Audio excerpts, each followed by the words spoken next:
Maman Irène a présenté biso motini. Alléluia. Amen. Alléluia. Amen. Sengweza. Ezali. Soki ezali o mibete ninga nu maboko pona yo moko. La Bible dit tout passera, mais la parole de Dieu restera toujours. Amen. Parce que ne bandele ezalaki liloba ezalaki na nzambe liloba ezali nzambe. Alléluia. Amen. Liloba na nzambe elekaka te. Nyonso toza nango ekoleka me liloba ne ekotika. Ntango nazobenga motei na biso ya lelo mama Liliane, ntango azotelema tobeteli Yesu maboko makasi.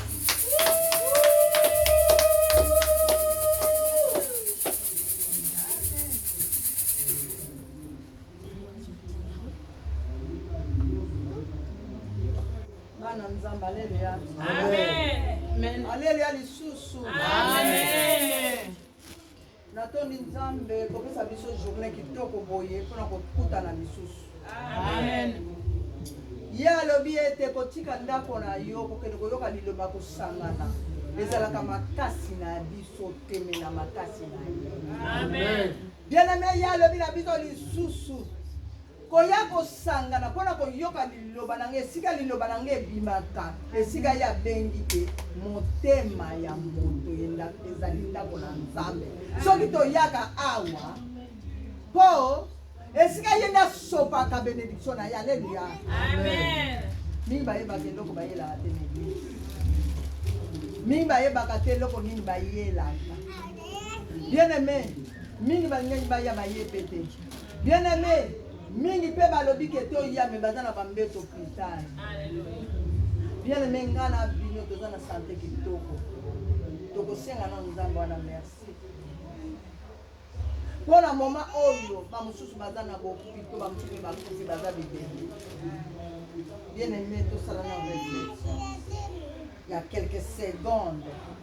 Soki biso tozwi temps ya kozwa batrain bametro balubis mpona kokóma na esika oyo eza hasard. Amen. Il y a quelque chose ya kozozwa awa. Il y a quelque chose kobima na kati na nzoto na yo. Oyo diable atia, oyo nzambe azolongola lelo. Amen. Oye pamba te obima pamba te. Amen. Zala kaka attentif. Amen. Tobonde. L'éternel mon Dieu papa, yo ozali nzambe. Yo lobi ete papa ozali kolo na se ya biloko nyonso. Père de gloire, toye tomitiki epa na yo. Biso moko tokokoka te. Mais papa tolobi ete yo yebi biso malamu koleka biso moko. Papa, oyo esika ezali kosala pasi na kati ya nzoto ya moko na moko papa banda kosimba kolongola. Oyo esika biso tozokoka te esika yo okokaka. Papa merci. Kwete ngonga oyo papa ezali ya yo. Ngonga oyo ngai nakoka te papa nayebi koloba te. Kasi tika ete yo loba na kati na ngana de la instrument oyo zo utiliser. Au nom puissant de Jésus. Amen. Amen. Natondi nano nzambe vraiment nzambe aza malamu. Baseke toyebisaki biso ke toza kaka na kati na Exode. Exode ezali biso na biso. Exode ezali biso. Parce que tozalaki bato moko mise à part. Soki nzambe aponi biso tozalaka mise à part. Parce que oza na eloko moko nzambe atie na kati na yo. Bien-aimé tomimonaka pamba te. Soki toyaka na ndako na ye oyo tobengi ndako na nzambe po toyaka kozwa un plus. Bisika biso tozokoka kokoma te. Bisika toyaka koyoka liloba ya pasteur mama ya bapaster esika nde tokonklisaka mayele na biso na kati na mokanda oyo tobengi Biblia. Yango na tosengaka mingi na ntango ozotanga Biblia oyo il faut bondela nani. Nayebisa mama moko Bible oyo ezali zamba. Kotangaka ngo pamba te sans kobondela sengaka nanu sagesse. Parce que Bible oyo ezali liloba na nzambe oyo kopeso mayele oyo kopeso nyonso ozoluka ezaka na kati mais ezosenga ça dépend na yo instrument po nzambe asala soki nzambe asala bamutu po nzambe s'en servir na mutu comme instrument na ye mais mingi toyebaka te mais biso bato toyaka koyoka liloba ya kolanda bapaster mama bapaster basala nzambe oyo nzambe apesi nguya po tokola na liloba na nzambe.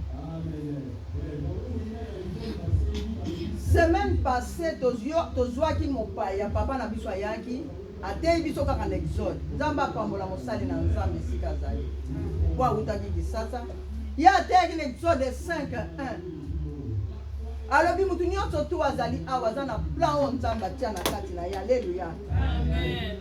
Moto nyonso oyo ayaka na eglize soki totuni ye oyelaka nini nakanisi tokozwa bareponse ebele. Mutu na mutu aza na réponse na ye oyo ya kopesa. Alors gardez réponse na yo na nzambe po mutu na mutu azalaka na but na ye ayelaka devant l'Éternel. Bien aimé, papa na biso alobaki lisusu eloko moko alobi plan ya nzambe na kati na yo ya moko na moko ekokokisama selon ndenge ozotambola. Alors soki tozongi nsima toza kaka na kati ya terme laisse aller mon peuple. Vraiment nzambe apambola mosali na ye oyo apesaki ke azwa teme oyo apesa biso tobanda kodevelope yango. Teme yango eza kososolisa biso makambo ebele, monisi biso makambo ebele. Parce que teme wana laisse aller mon peuple ezali esika ezali ke eza na famille moko libota moko babima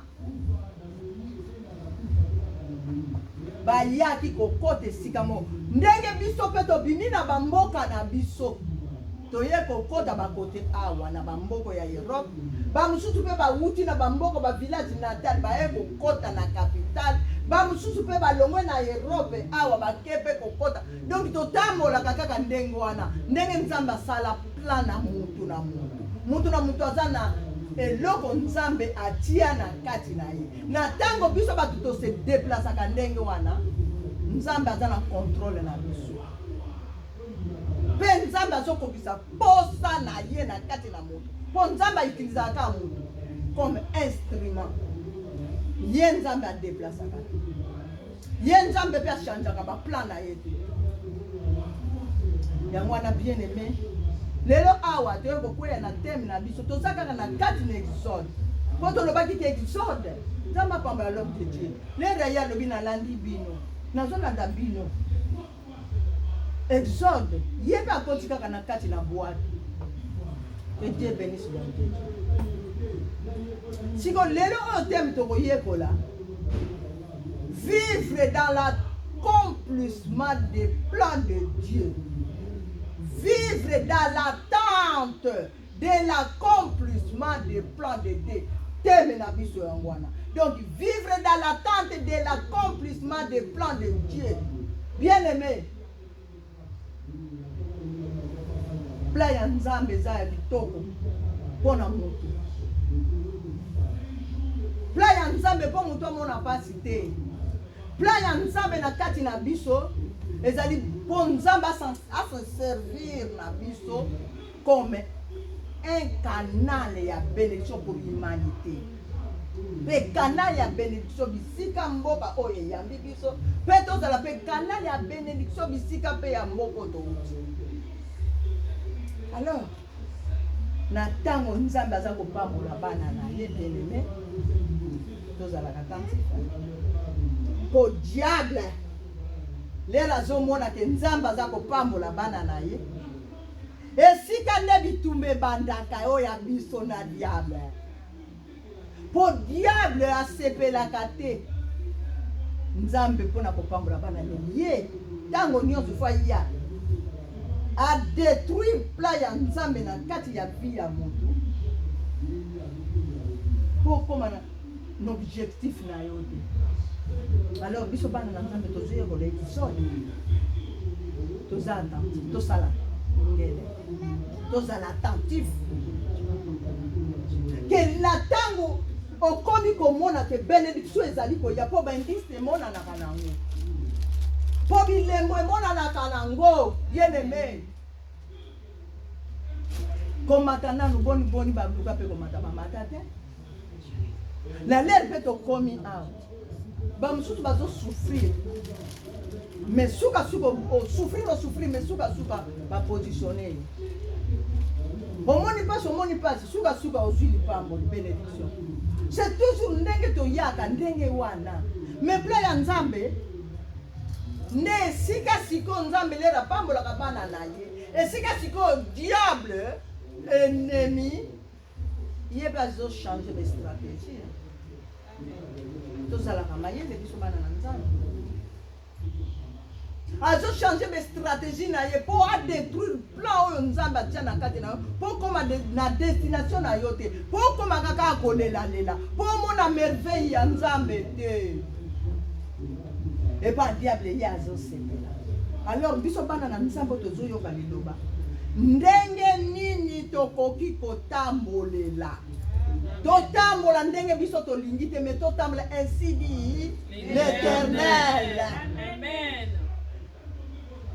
Alors boni baprophétisa mpe na bango balobi te yo kozala na mbongo ebele yo kobala libala kitoko yo kosala boni baprophétisa na bango mais na marche na yo spirituel lokola eza nango mabe e okamata mpe ange na yo ovandisa na yo na kisasa otika ye okamata mpe ange na yo otika ye na se ya nzete suite ya comportement na yo ya marche spirituelle na yo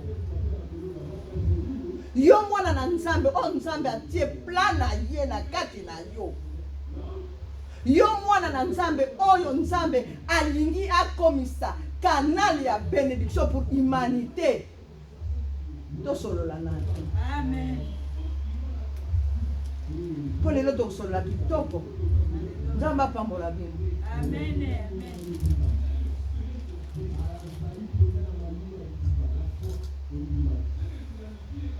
okotambola ndenge nini vie spirituelle na yo yo marche spirituelle na yo otambolaka ndenge nini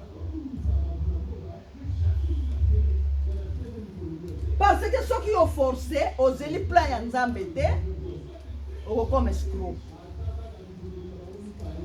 okokoma balado toloba na lingala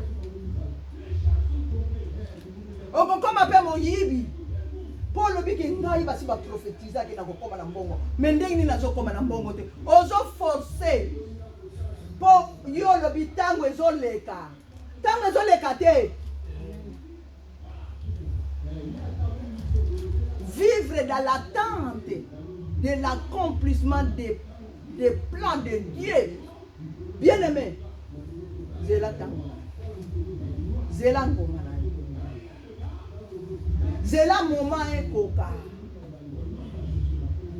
Et tango wana soki ekoki, bien-aimé, yo bongisa kaka marche na spirituel, na nzambe. Yo bondelaka kaka. Olbi papa nga nazozela.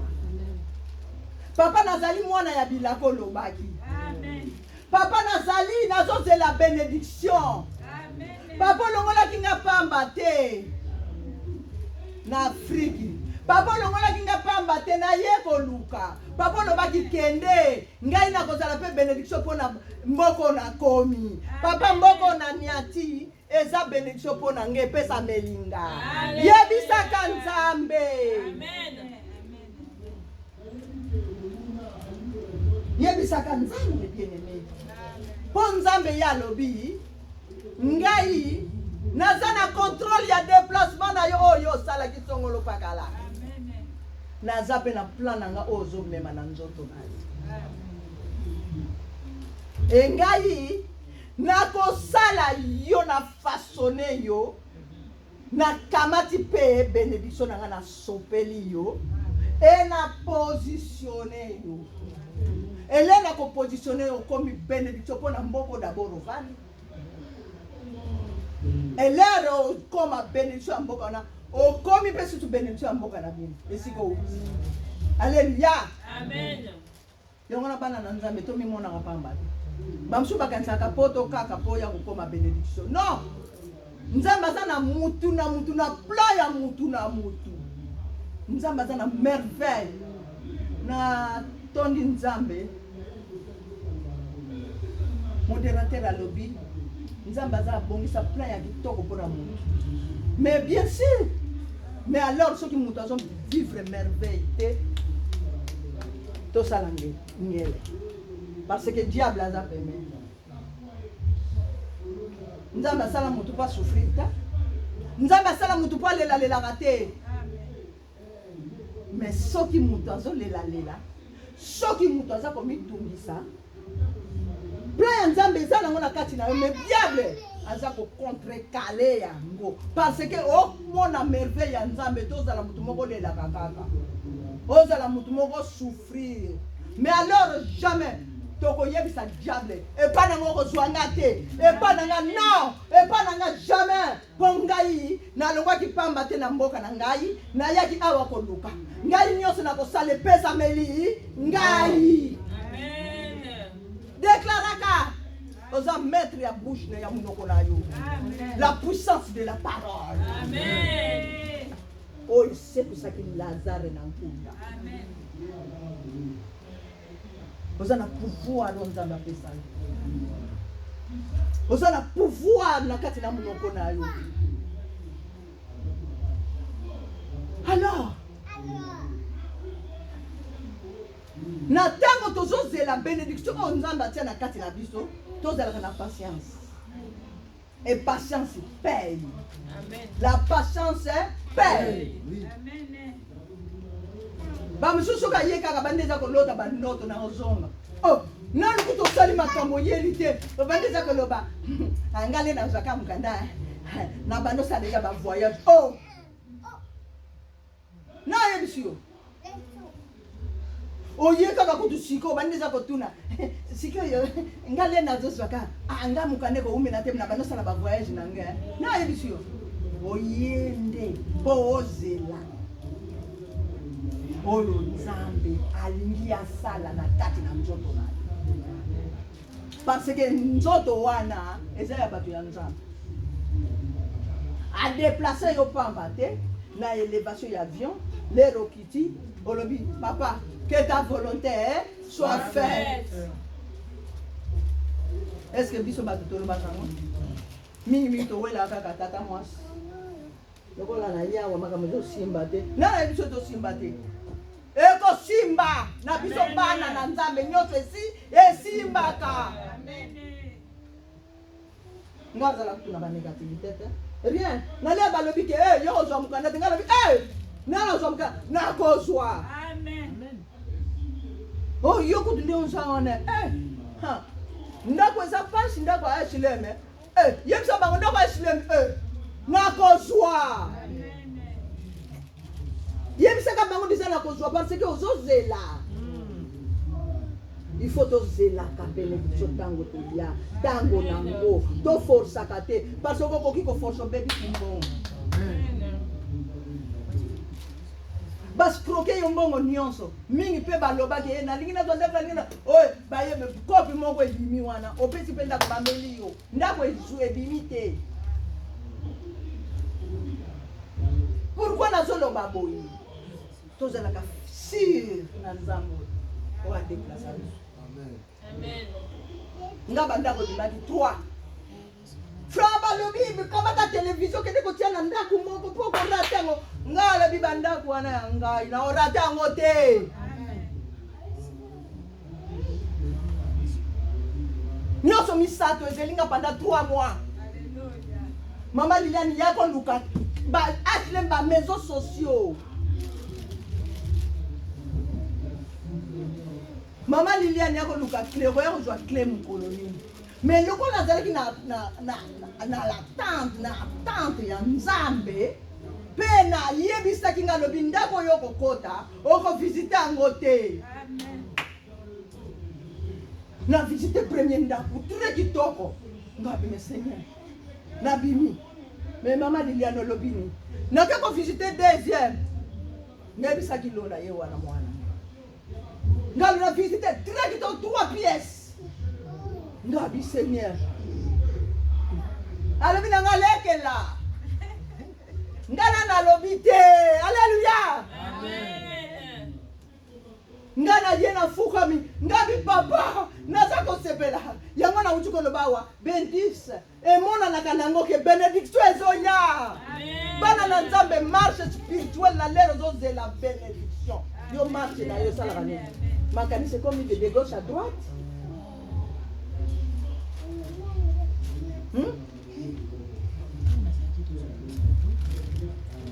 Mais na l'air toke na gardien pona ke ne kotala troisième ndako blende balobi mutu ango kutu azalaki wana asi akenda na mboka na bango na gardien kutu ayebi na ndako te ke soki ndako avide eza na kati ya immeuble. Alléluia. Amen. Tala Nzambe ndenge asalaka mpona bana na ye oyo ya Nzambe ezalaka kaka incroyable mais vrai. Amen. Na gardien ayebi te. Il n'y a pas de maison vide ici. Il y a des maisons, vous avez une préfecture, dans la lettre à préfecture. Alors débrouillez-vous. Bien que nous ayons une préfecture, vous avez un problème. Nous avons un sifflet. Pour la ici, il y a des gens qui ont visité un hôtel. Na yeba ki déjà que ndako na nga yango wana balobi nanga vanda na yo comme ça biso tout sala ba travaux na ndako or de fongo les alaki na ye moko préfecture mlenda ndako donc il y a ndako moko ezozela ngai donc ndako wana ezela kande la princesse Liliane. Alléluia. Amen. To beti na Nzambe wana maboko kwa kindezo. Abi me fongo la ndako wana ngam tunaza nango bo bongisele ndako bo cha couleur pembe et puis bo tourner couleur ni alingi ba tuna ngate ba ibisinga ka la maison est fini bien kabi Seigneur mususu kaka oyo blende na ke kokuta tout est en ordre o Nzamba pesa ka ya vrai. Amen. Na koti alors yango na tous alaka précédé pour la bénédiction de l'Éternel. Pour la bénédiction de l'Éternel, tous à la précédé.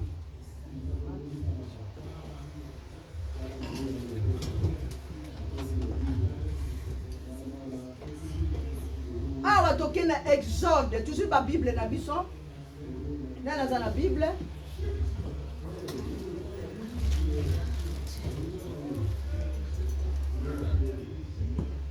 Dosu la Bible na biso na Exode interprété.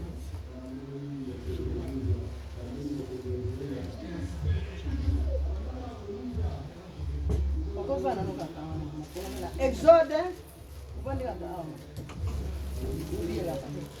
Dosu la Bible na biso na Exode 12. Pardon, Exode 15.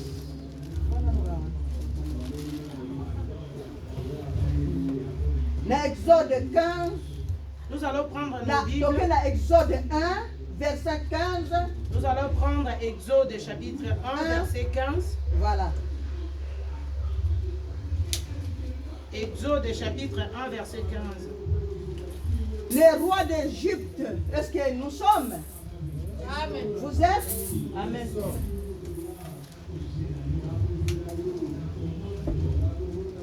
Nous sommes dans Exode 1. Nous sommes dans Exode chapitre 1, verset 15.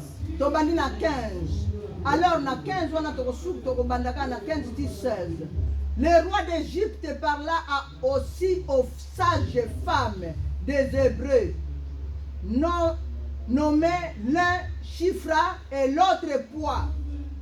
Il leur dit, quand vous accouchez, quand vous accoucherez les femmes d'Hébreu et que vous verrez sur ces chaises, vous les verrez sur les sièges, si c'est un garçon, faites-le mourir.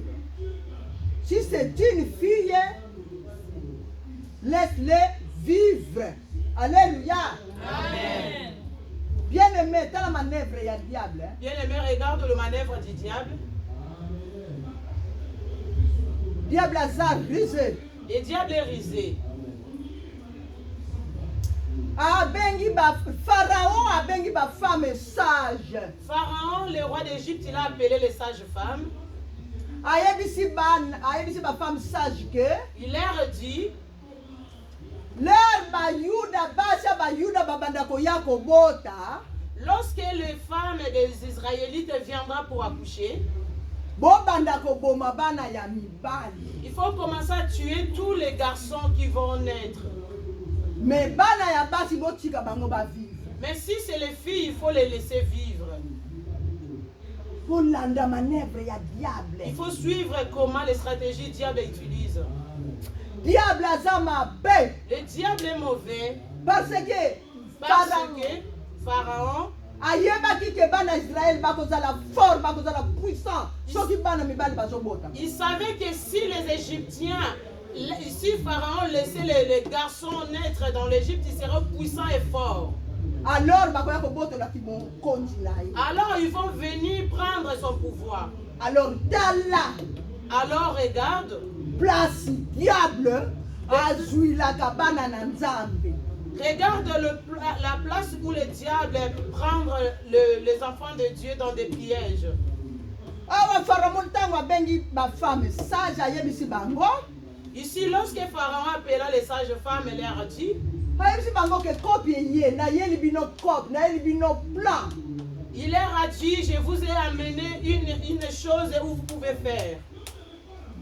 Tango basha ba Yuda bakoya kobota. Lorsque les femmes israélites viendront accoucher, Bino boboma kabana mibali. il faut tuer tous les garçons qui naîtront. Mais basi botika. Mais les filles, il faut les laisser vivre. Alors ba femme sage yoyo Alors les sages femmes, ba mitungisi. ils étaient inquiètes. Pharaon lobi commission ye bokozo ba prime. Pharaon les a dit que vous aurez des primes. Ba avantage. Vous avez des avantages. Bokozo la bien payé. Vous serez bien payés. Faut boboma bana Il mibali. faut tuer seulement les garçons qui naîtront. Mais ma femme sage bakei. Mais les sages femmes, elles sont parties plutôt. Balobi ke Ils ont dit, ah, biso tokosala volonté ya nzambe, tokosala plan ya diable te. et les ont dit qu'ils vont respecter le plan de Dieu, non le plan du diable. Amen. Donc bana na nzambe tosala ka bala bolamu. Les enfants de Dieu, il est souhaitable que nous faisons que le bien. Parce que mabe efutaka te. Puisque le mal ne paye pas. Ezali malamu ke oganye bomoni ya likolo. Il est bien avantageux de gagner le royaume des cieux. Ke oganye royaume oya CA. De gagner le royaume d'ici la terre. Basi oyo mibale chifra na poa basali foi na ba. Les deux femmes sages, elles ont fait leur choix. Elles ont fait leur choix. Tokena verset 18, Pharaon a moniqué. Nous continuons dans le verset 18. Pharaon, il a vu que Bana mibali bakomi ebele abengi lisusu ba femme sage. il a vu que les hommes, les garçons sont nombreux. Il a appelé encore les sages femmes. Alors dit mais plato yokanaki il faut bobomaka bana mibali. Il a dit, mais je vous ai dit de tuer les garçons, mais je vois qu'il y a beaucoup de garçons, il y a beaucoup d'enfants qui sont nés des garçons. Qu'est-ce que vous faites? Pharaon, comme un président comme Macron. Pharaon, il était un président comme Macron. Donc soki azwi décision ndenge wana soki yo osali yango te akoki koboma yo. S'il prend une décision telle qu'il prend, si tu ne le fais pas, il peut te tuer même. Mais Pharaon abomi basi wana te. Mais Pharaon n'a pas arrivé à tuer les sages femmes. Alors question moko tokotuna na kati wana. Alors une question que nous allons nous demander. Pourquoi Pharaon abomaki basi wana te? Pourquoi Pharaon n'a pas arrivé à tuer les sages femmes là? Alors, réponse tokopesa. La réponse que nous allons donner. Mutu nyonso oyo azalaka na plan ya Nzambe. Toutes les personnes qui sont dans le plan de Dieu. Ata osali likambo ya mabe ndenge nini Même si tu as mal fait quelque chose. Ata osali ndenge nini mais soki oza na plan ya Nzambe otambolaka na Nzambe. Même si tu fais des choses qui n'est pas bien mais tu marches avec Dieu. Nzambe azalaka toujours na kana ye. Dieu il est toujours dans ton camp. Et Nzambe abanda ko intervenir. Et Dieu il va intervenir. Et Nzambe toujours abanda ko souffler les réponses. Et Dieu il va toujours te souffler les réponses. réponses. Et Nzambe tango nyonso abanda ko lobela yo. Et Dieu il va toujours continuer à te parler. Quelle est la réponse que tu vas donner? Alléluia. Amen. Que nous soyons toujours dans le camp de Dieu. Pour que Dieu puisse se combattre dans notre place. Pour que Dieu continue à nous parler. Ici, il faut piétiner. Ici, il ne faut pas mettre tes pieds. Vas-y là-bas. Il y a d'autres temps que tu es pressé. Mais tu prends ton sac et le train est passé. Ne crains rien, peut-être il y a quelque chose quelque part.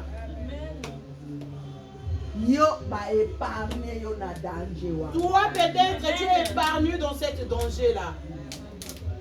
Alléluia. Amen.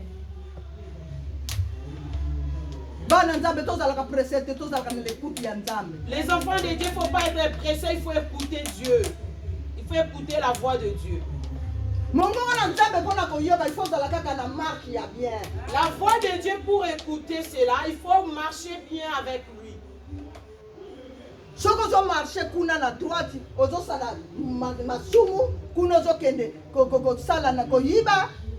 tu marches à gauche, tu vas voler, à droite, tu vas faire le péché. Et mais Dieu ne va pas intervenir.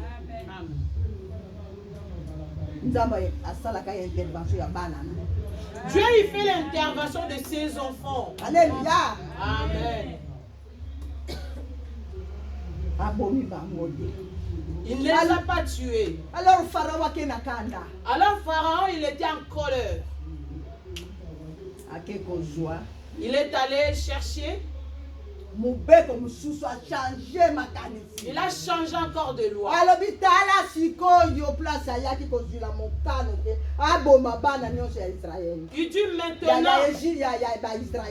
Il dit maintenant je prends cette décision pour tout exterminer le peuple d'Israël.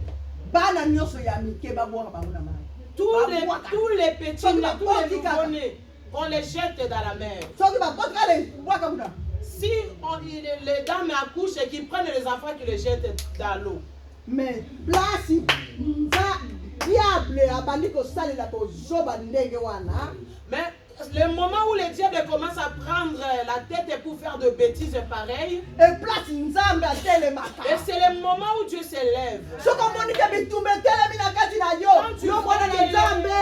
Telema, joie ma prière. Quand tu vois les combats s'élever dans ta vie, prends la prière, lève-toi, commence à prier. Parce que Nzambe azana kana. Puisque Dieu il est dans ton camp.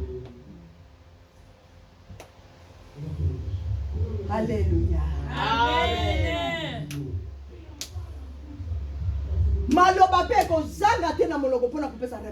Et la parole ne manquera pas dans ta bouche pour donner la réponse. Pharaon il a appelé encore les sages femmes. Il a dit encore. Et maintenant regarde ce que je prescris encore. Pourquoi vous avez fait encore comme ça? Écoute la réponse des sages femmes.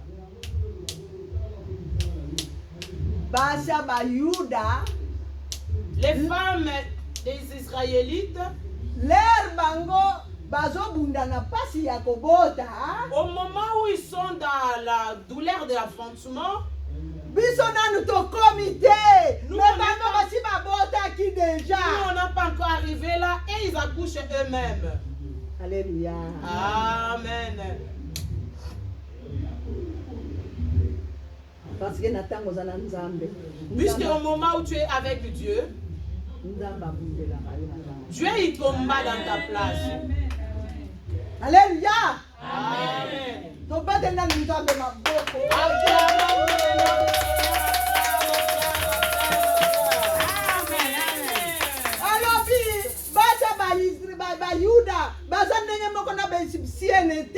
Les femmes sages répondaient à Pharaon. Les femmes des Israélites, ils ne sont pas les mêmes femmes comme les femmes des Égyptiens. Et exceptionnelles. Elles sont exceptionnelles. Au moment où nous, les sages femmes, nous ne sommes pas encore arrivés, ils accouchent eux-mêmes. Et le parole là, c'est Dieu qui avait mis dans la bouche des sages femmes. Si tu es avec Christ, si tu marches avec le Saint-Esprit, il y aura toujours des bonnes paroles que tu vas répondre, ça serait toujours dans ta bouche. Amen. Je peux prendre mon exemple à moi. Au moment où je suis venu demander l'asile, ils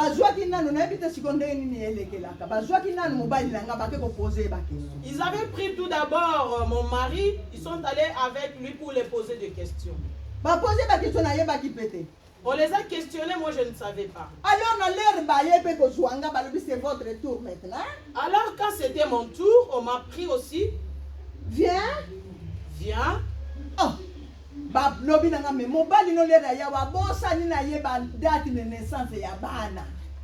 Ils m'ont dit que ton mari, lorsqu'il est venu, on lui a demandé et il a oublié les dates de naissance des enfants. Ah donc Asile alors ils ont dit que votre asile vraiment ça va se débouter, ça va pas marcher. Mais marche spirituelle y a bien na bonde la ka. Mais écoute, comme moi j'avais la marche spirituelle bien, j'étais à l'écoute du Saint-Esprit. Réponse nanga. Écoute ma réponse. Je l'ai condamné encore. Vous les hommes, vous ne connaissez même pas les dates de naissance. Alléluia!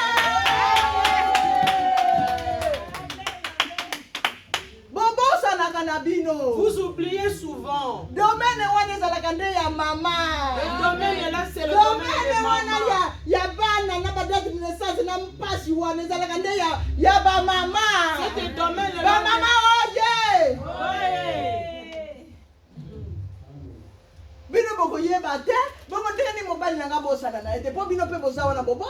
Vous allez pas savoir puisque vous aussi vous oubliez le date de naissance de vos enfants et lui aussi il peut oublier. Alors si lui il oublie, alors ça devient un problème. Ils se sont regardés et on a eu le papier. Amen. Alléluia. Amen. Réponse à ma femme sage et ningisa qui pensa Pharaon. C'est pourquoi la réponse des sages femmes avait bougé la tête de Pharaon. Que les femmes des Israélites et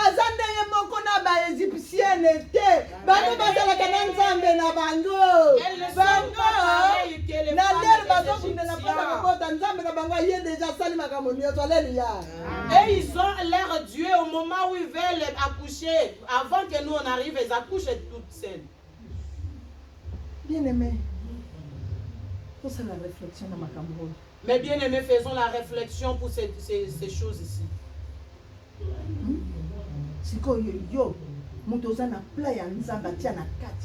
Maintenant toi, Dieu il a mis un plan merveilleux pour toi.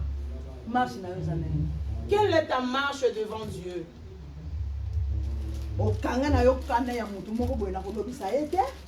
Tu as mis dans ton cœur que cette personne, je ne la parlerai plus.